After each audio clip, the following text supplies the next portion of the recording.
जी viewers, मेरे साथ एक नन्हे मुन्ने जो लवर हैं, क्रिकेट लवर, ये हमारे साथ मौजूद हैं और हम सुनते हैं इनकी कहानी इन्हीं की जुबानी। अस्सलाम वालेकुम।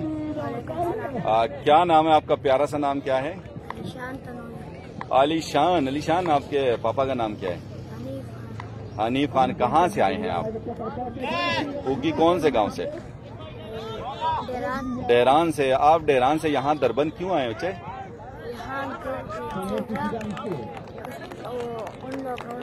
टूर्नामेंट स्टार्ट किया और हम लोग उसे देखने के लिए। तो आप जब बड़े होंगे तो आप भी ऐसे बड़े भाई अभी क्रिकेट खेल रहे हैं जिरगा में, आप भी क्रिकेट खेलेंगे यानी जिरगा की टीम में जाएंगे और लोगों को क्रिकेट खिलाएंगे? मैं जिरगा की टीम में जाके लोगों को।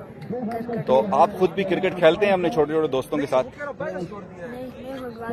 फुटबॉल खेलते हैं, क्योंकि आपके डरान में फुटबॉल के ज्यादा प्लेयर हैं इसलिए आपको फुटबॉल पसंद है और क्रिकेट सिर्फ देखने की हद तक पसंद है आपको। तो आज आपको मजा आ रहा है, इतने दूर से आप आए हैं। दरबंद की जो गर्मी है वो तंग तो नहीं कर रही? बहुत तंग कर रही है, गर्मी ज्यादा है। और ये जो पीछे पानी है, ये कश्ती है, ये आपने सैर की कश्ती की पानी की तरफ गए, देखा, अच्छा लगा आपको? आज मैं अपने बाबा के साथ। चलें ठीक है जी, थैंक यू आलीशान हमें टाइम देने के लिए।